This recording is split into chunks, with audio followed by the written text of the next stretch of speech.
Get off the marketing roller coaster and get on the automated fast track to digitally market your brand everywhere now. Join podcast producer Tom Hazzard and Inc. columnist Tracy Hazzard as they share easy content building formulas and smart cut secrets proven to fuel hundreds of blogs, podcasts, and brands with bingeable original content.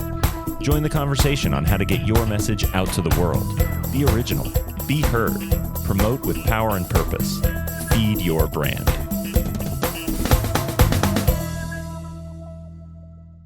Hey everyone, welcome back to Feed Your Brand. I'm Tom Hazzard along with my co-host Tracy, and today we're going to talk about how you can use your podcast to actually effectively promote a product. And I want to state right off the bat, this could be an information product or a physical product. So before everybody, tunes out and says, oh, I don't have a product, I'm not necessarily talking about a physical thing you'd ship to somebody.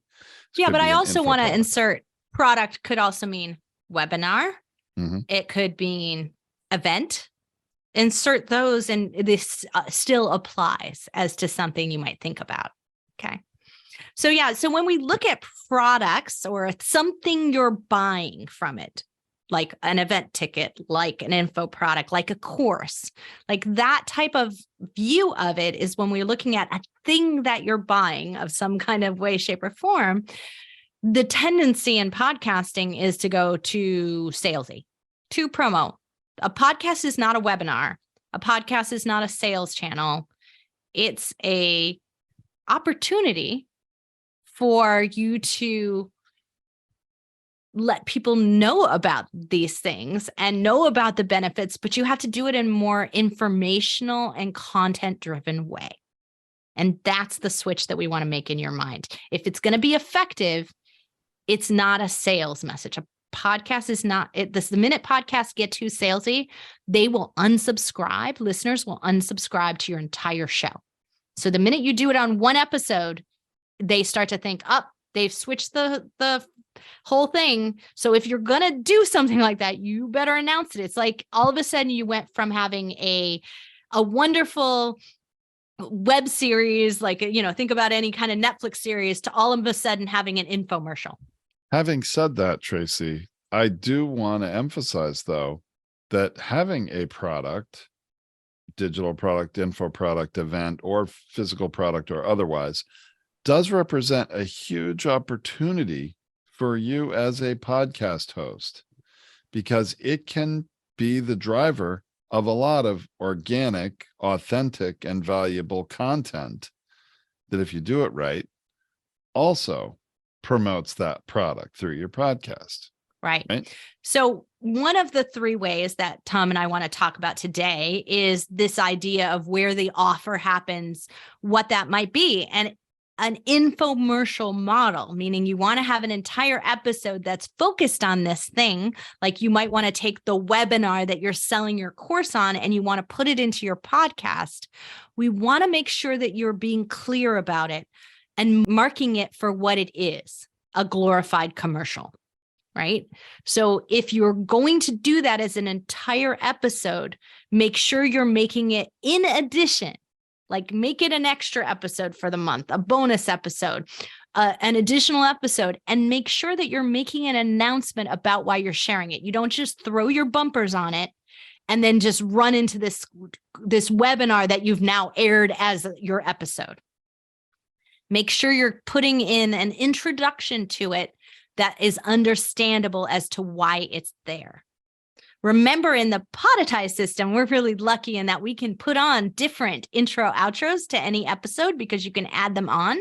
So you can create a special intro outro, or you can use your ad mixing system to put the ads on like an introduction that's different for this special episode, for this special infomercial that you're going to have, this webinar style episode. So mark that and make it differentiated. Don't just try to lump it in and pass it off like a regular episode. It will not go over well. It will be a opportunity for unsubscribe. Definitely want to avoid that. Right. So with that, I want to also mention that we do recognize that if you're going to offer up your product, your info product, your course, your event, or your physical product, and you want to offer it up, not recording it within your episode in its entirety as a part of the content of the episode is a better path. Treating it like a separated promotional piece is critically important. And the reason why may be surprising to you. The reason why we recommend not recording it like within the content of the episode, but recording it as a separate piece, and of course, adding it in to it in the right place within the episode is great.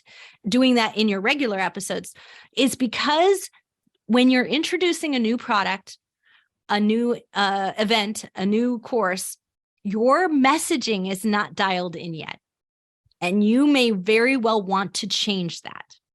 And so treating it like a separated commercial, an ad, a promotion, that's why we built the system that we built, so that you could drop it in, change it, and replace it when you realize this is the best way for me to introduce this product. This is the best way for me to actually get sales conversion on this product. And so, sometimes when you're doing that in emails, you call that A/B testing, or you're doing that in ads on Facebook or LinkedIn or wherever you're selling the product itself or selling the course itself. You would do this in an A/B testing way till you got it dialed in and right. But yet, most people won't do that on their podcast. They just were like, here's my episode. And oh, by the way, I've got this new course and I just want to tell you all about it. And they spend 5 minutes talking about it. And it's now built into this episode. And yet it wasn't the most effective way to sell it. So Tom's and my model here is for you to not do it within your regular content. Create a space for it where you want to talk about it, where you're going to drop it in, like create a natural space for it. That's great to do that. But make sure that you do the promo of it in its own separate recording piece and treat it like an advertisement promotion that you drop in so that you can refine that promotion of it, change it later, and update it. That's really a fantastic suggestion, Tracy. And it's very, very true. I mean, anyone who's worked with anyone in a real direct marketing campaign, forget the context of a podcast, but even on social media or email campaign, you always come up with so many different messages and you put them out there because you don't know which ones are going to resonate, which ones are going to be effective, which ones are going to kill the sale. I mean, a lot of times message sent is not message received the way you hope it's going to be. So you've got to test many different things. And that's really the best reason to, when you're doing it in a podcast and you have not just one promotion, multiple different, and you want to also, when you have multiple, you want to make sure your call to action, what people are going to go and do, that there's a way you can track which one of those ads they responded to and came from. And so that may mean even if you have the same info product or the same physical product that you're marketing, you want to have a different landing page that you're sending people to, or a different promotion code, something that's going to be different. So you know when they convert, which message did they hear? You've got to have a way to evaluate and understand that.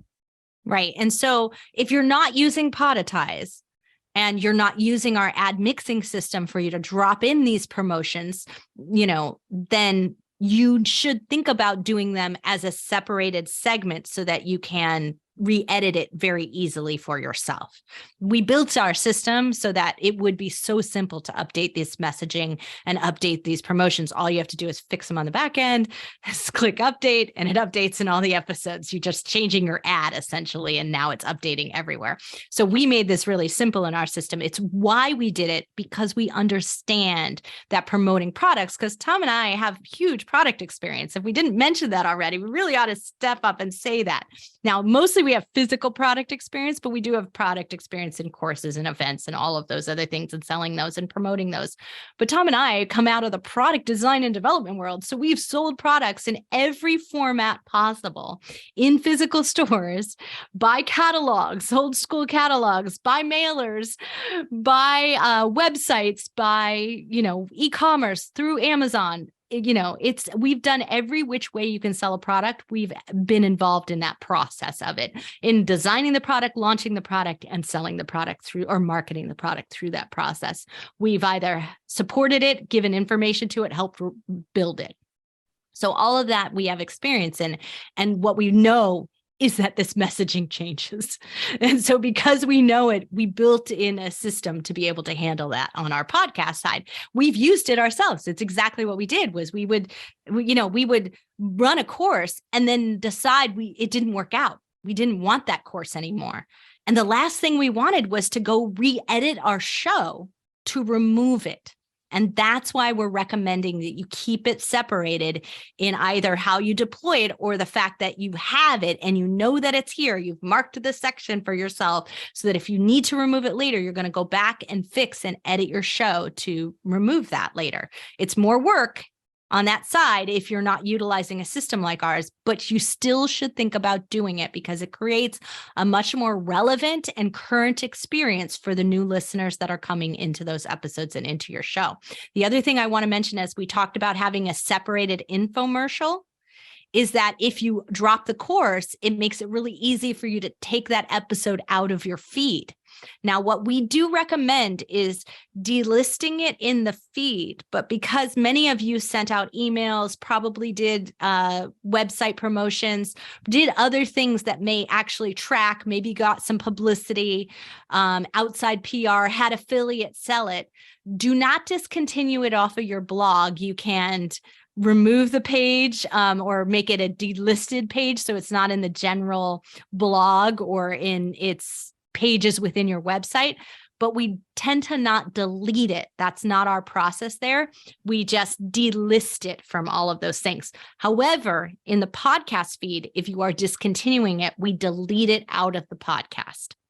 And this is extremely important because if you've got something old and you're not selling it anymore, the last thing you want is it to be there. So make sure you're removing those infomercial episodes if you no longer are selling the product in the future or its promotion period is over and whatever that offer that you made at the end of that infomercial or special episode is removed or replaced. So that's our way. That's the most common way. We're sort of taking off the sales pieces first.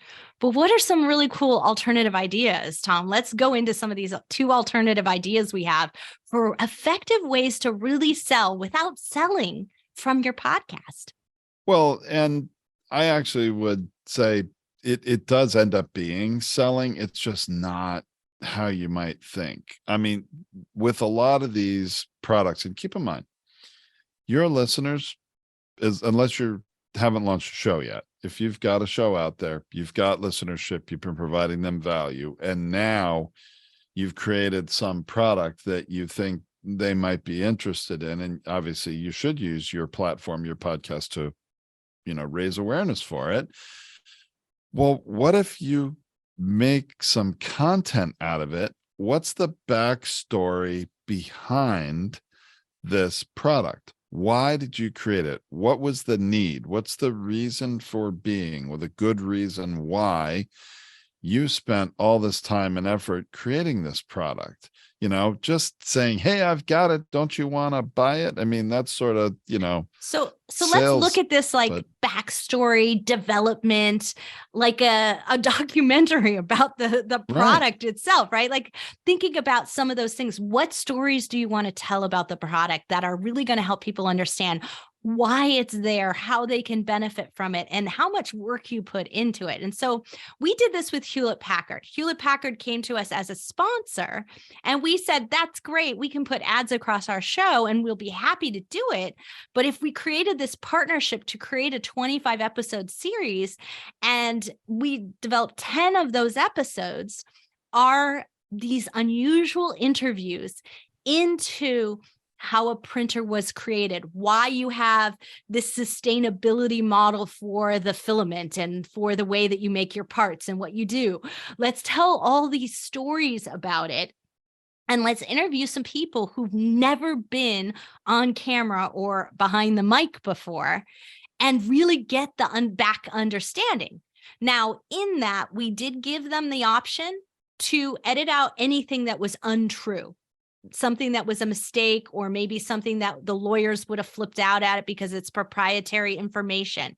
We had one small edit out of all of the 10 episodes. So they were happy that they had the opportunity to do that, and you might be happy, because if you're going to interview your engineer and you're developing a SaaS product that you're going to launch, and the software engineer, and maybe he's not the most he or she are not the most eloquent behind the mic, they've not used to being in that position, you want the opportunity to edit that. Use it, but use it lightly, because I think people really like to hear that authenticity of who that person is and what they care about and why they developed it. And like hearing their story is actually really great, but use it so that you are not revealing something that you wanted to keep a secret, or something that you really shouldn't say, or a client you really shouldn't mention that might be using it, or some way that it was used that is proprietary information. So use it that way to edit, but definitely tell these stories with these great backstories and these great people who don't necessarily come out and get to tell their story on your team. It's fantastic to have them there. And I want to really make it clear here that for most of you listening to this and watching this video, you're not going to have a third-party sponsor you're doing this with, but it's your own product, right? Something you've developed, your course, your event you're going to put on. Why did you do your own event, or why are you partnering with somebody on their event? I mean, there's got to be some backstory behind it, a reason why you did it. That's not just, I need to make some money and I got to create some stuff I can sell. Hopefully there's quite a bit more behind it, and then you can tell that story as a great piece of content in your podcast. Right. And it's not just like the development of the product, but if you've got a course, is somebody else teaching this with you? Is there somebody else who's a piece of the content that you're going to be doing? Are you using excerpts from a book? Maybe that author can be on with you. Maybe there's some things that you can do. If your book is your product that you're launching, which it could very well be, if you have a co-author, if you had different people featured within the chapters, those would be great co-interviews to do and co-episodes to share in and share the information on. Here's another idea.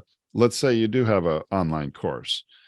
Well, you could talk about your online course, but and raise awareness for it, but your focus of that episode could be the online course platform you're using, because most people are using a third-party product to help pace people through the course. And, it may even be where people pay for it. There may be all sorts of other things. You could be focusing on, hey, I wanted to let you all know, any of you that may be considering an online course, there's lots of different platforms you can use. I want to share with you the one I used and why I did. And you actually can seemingly make it about that. But at the same time, you're going to be talking, well, for my course, which is about this, I had these needs. And right. I didn't call these modules. I decided to call them this, even though that's what they are in the system. And this is how I renamed them. And and you're revealing some of the aspects of your course in the process. Tom, I love that idea. I think that's really great. This actually reminds me of the story of how Pat Flynn actually came to being a podcast coach. Is Pat Flynn was a blogger. He started his podcast. His podcast was all about passive income, right? Smart passive income. And that's what he was really talking about. And so it was all about like ways at which you do affiliate programs and you do all of those things. And that's what he was talking about on the show originally. But his episode that he did about the creation of the podcast itself became one of his most popular episodes. Now, remember, back then when he did this, it was really like no one was really podcasting or teaching podcasting except maybe John Lee Dumas at that time. So it was kind of there wasn't as crowded as it is now, right? It was podcasting 1.0, and we're probably at least 3.0 right now, Right. And so there was a whole lot more complication on how you start a podcast that he needed to go into. And so that one episode turned into 5 episodes, turns into 50 episodes. And before you know it, that was the entire focus of his business. And so that is also something to think about, is like revealing the behind the scenes of how you built something could actually be a side business you didn't even know you were going to be an expert in. But we do hear that one a lot as well. And so they can become some of your most popular episodes, doing what Tom just proposed, this idea of revealing the platform or the process by which you developed your course, your info product, your book, you invite your publisher in, talk to them, you never know how you might want to go about the process. And in fact, one of the things that I've learned about sales in the last, what is it now? 5-7 years. One things that I've learned is when you inject some uncertainty into the process, that actually usually makes people want it more. So when you're talking about whatever this other tool is that you used, and heck, you could be talking about, like in your case, Tracy, people might say, wow, your videos in your course are so good. And they don't know you've got a really serious, heavy duty, not your average webcam. It's like a serious,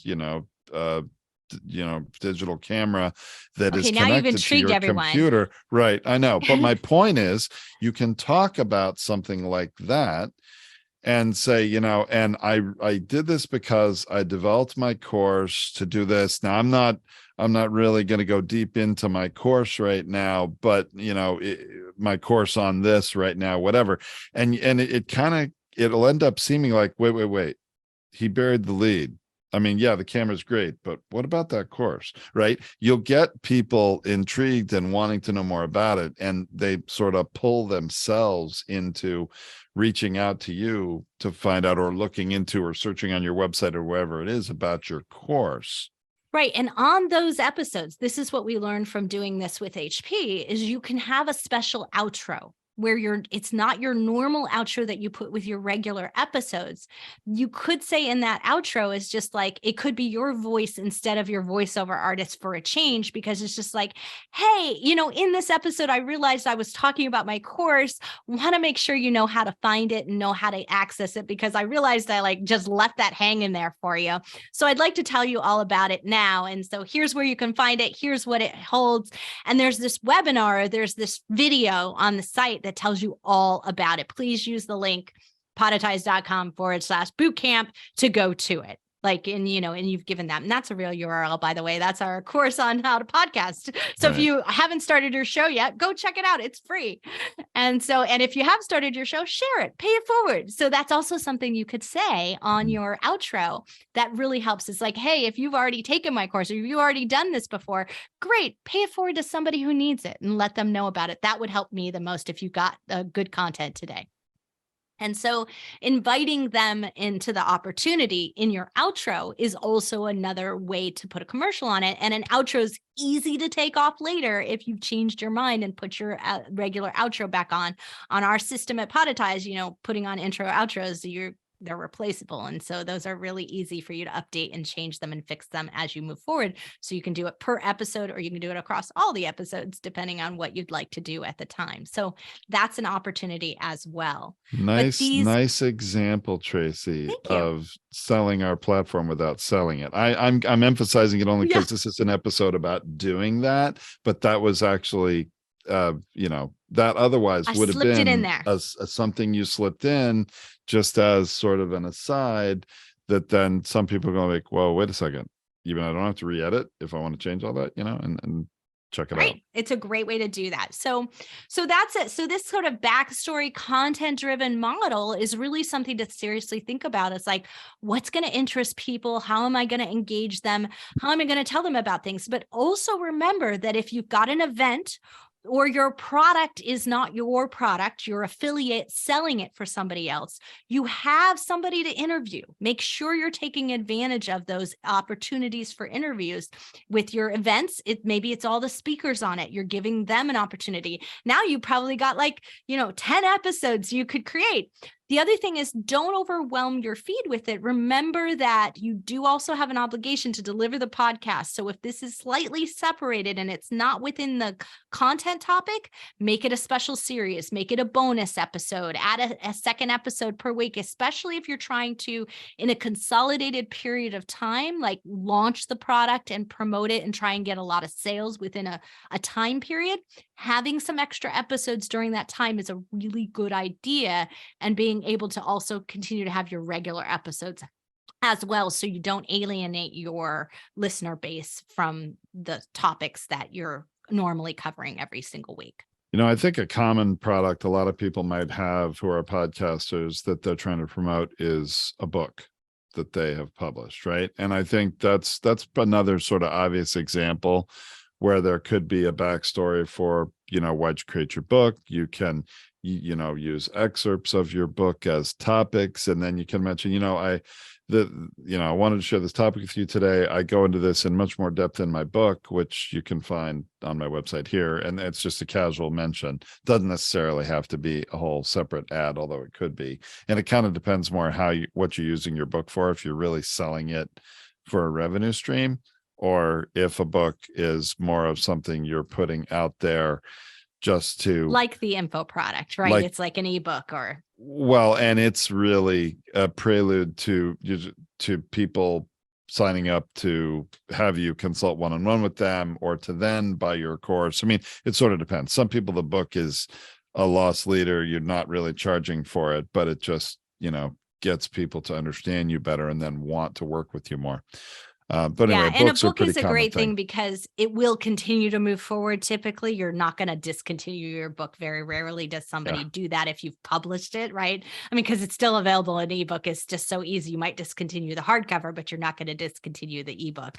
And so it's super easy to continue to have that in. So putting that in and discussing that on your episode, or interviewing someone who was featured in the book, doing some of those things are really great models that can continue to go forward and have an evergreen kind of content model for you, because the book will still be there in the future, where the course or the product might get discontinued, and the book rarely does.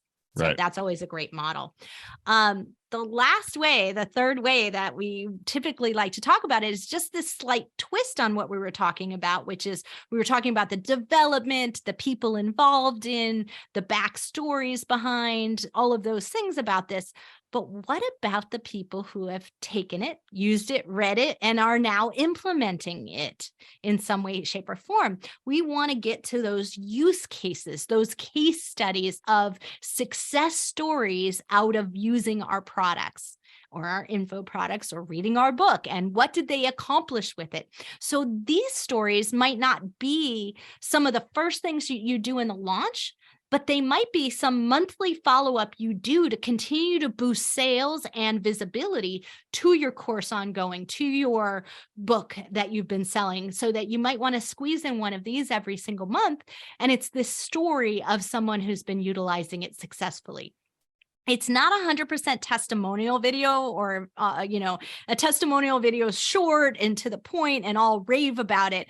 But testimonials will happen because they'll be talking about specific actions that they took on their own side to implement what you told them about. So they're hearing about what's the wonderful nuggets in your book, in your course, and in your programs, and in your product. And then they're talking about how they're using it on the other side and what that looks like and what that is. Tom and I have a couple of great examples before I let Tom tell some more about his ideas here. But we did a little podcast as a test called The Next Little Thing, and it is still live, but we did do some product reviews. Now, this is our uses, but it's as if we were the use case story. And that's what we were talking about here. So we were talking about using, and one of Tom's favorite ones, and honestly, actually, when I looked at the statistics, one of our most popular episodes is the use of this mouthwash. Really? And is that the most popular one? There are two, but that's the one, that's the second most popular. And it is really simply this like honesty about Tom talking about it, about how he struggled with his breath and started using this thing. And it's like a miracle. It's like a little miracle. And so we'll link that to the episode in the blog post. And we'll make sure that you can sort of see that next little thing episode and kind of hear how we talked about it, because we really told a story. We didn't just rave about the product. And that's the kind of thing you want to get out. Now, of course, we're talking about it and using it ourselves, so that's a little bit different, but I'm not a user of it. So I was asking Tom some questions there. So it's probably the best model to use if you're thinking about doing these sort of use case success story, testimonial style podcast episodes as a part of the promotion of your product. That is a good example, Tracy. I think with case studies, if it were my product, I would,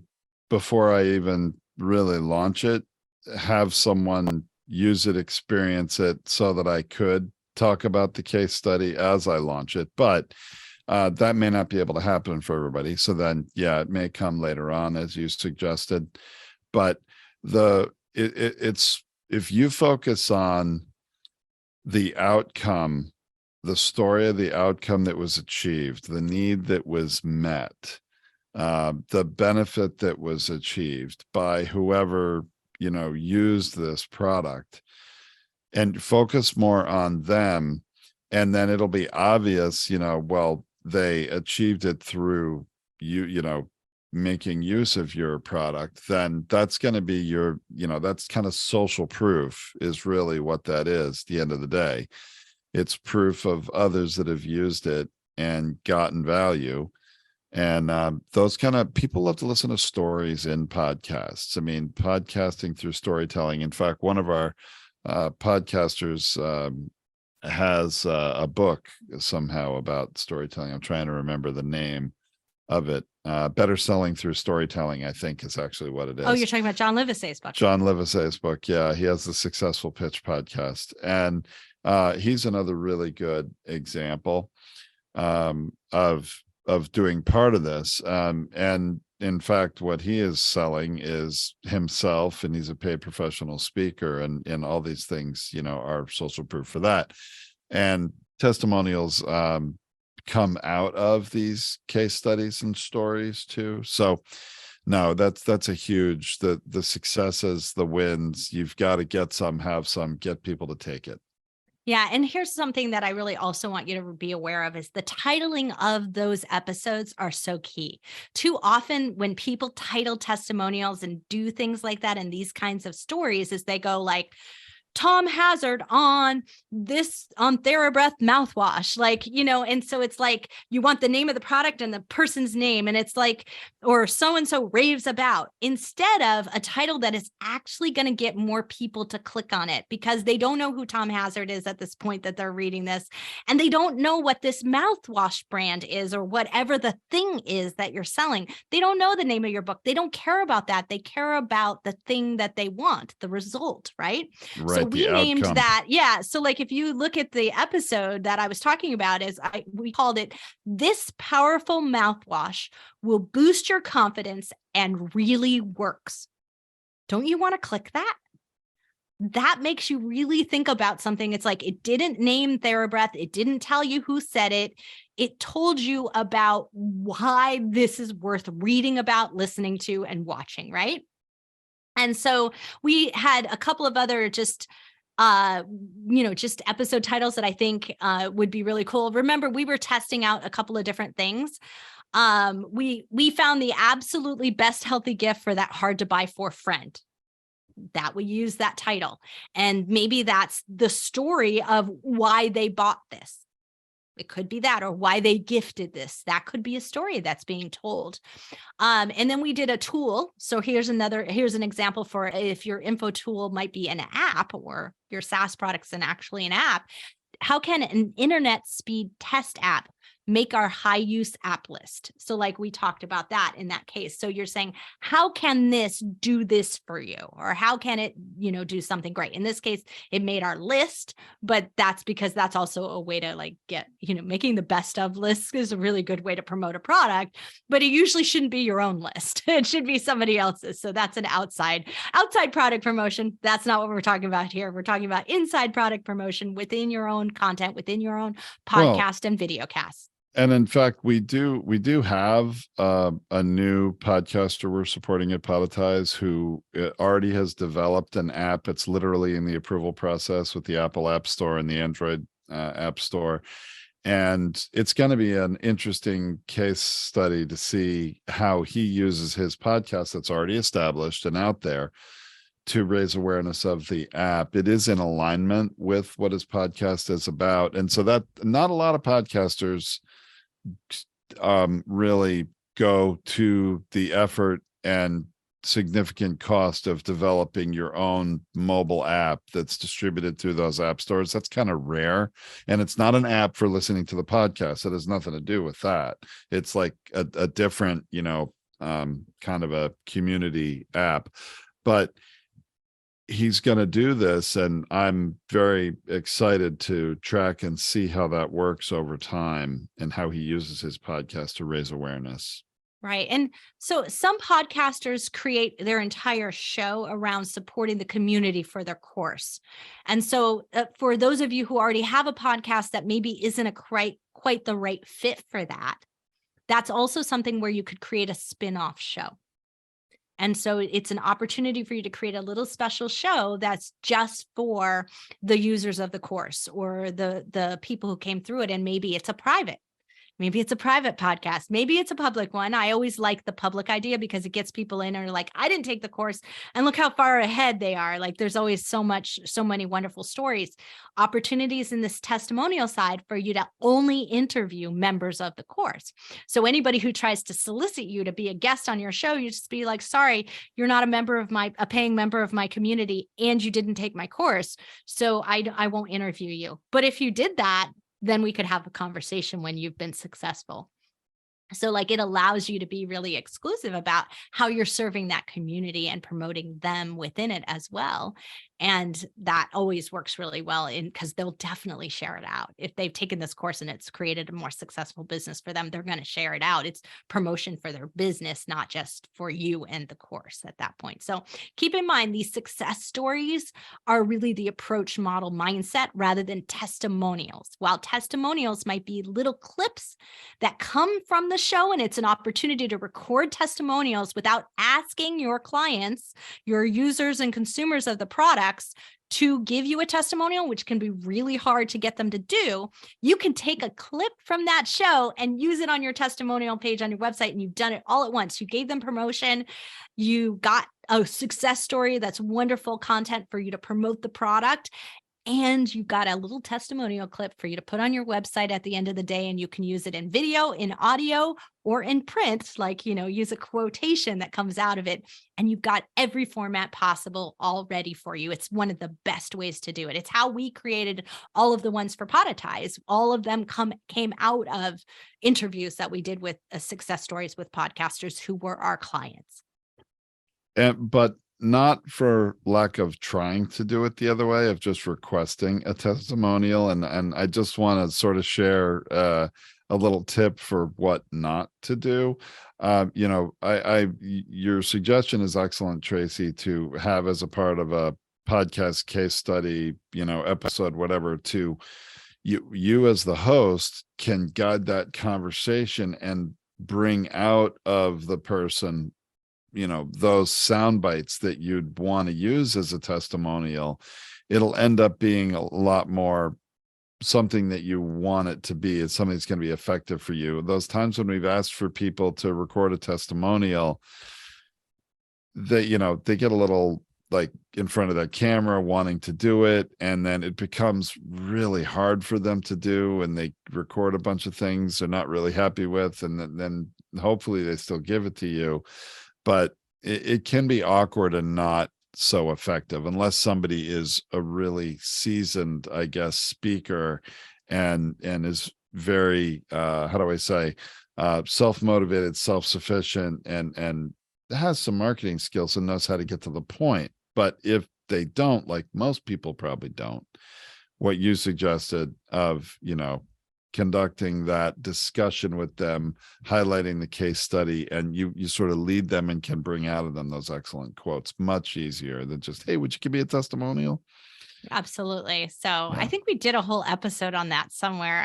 I'll Testimonials, have to find it. We might have. I think we did a whole coaching class on that for sure. Whether it made it into the podcast or not, it might have predated us using the coaching program for when we do the coaching program separate from the podcast. Yeah. So it might have predated that, but I'm pretty sure it exists somewhere. If not, we have a whole class on referrals, and I know that's a part of that, a master class on that. So excellent. Yeah. All right. Well, boy, Tracy, I can't believe we had as much stuff to talk about this topic. Before we started this episode, I was like, well, this will be a pretty quick one. And now it's actually been quite a while. So there was a lot to talk about. And I certainly hope that our listeners got some value today. And especially if either this is something that you have a need to do to promote your own products, or you aspire to, either way, hopefully you've got some new ideas, if not a roadmap for how you can do it. Absolutely. Well, I'm so glad everyone was here with us today. And as always, we take solicitation for ideas from our community. So if you've been live streaming here, type it right in the chat and let us know. And if not, send a message to the Podetize team, and we'll be happy to cover one of these topics on a future episode. So thanks everyone for listening. I'm Tracy, along with my co-host and partner, Tom. We will be back next week with another Feed Your Brand.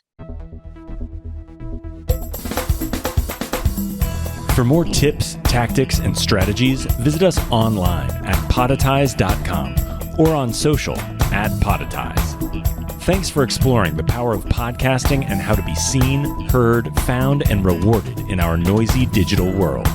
Keep on podcasting.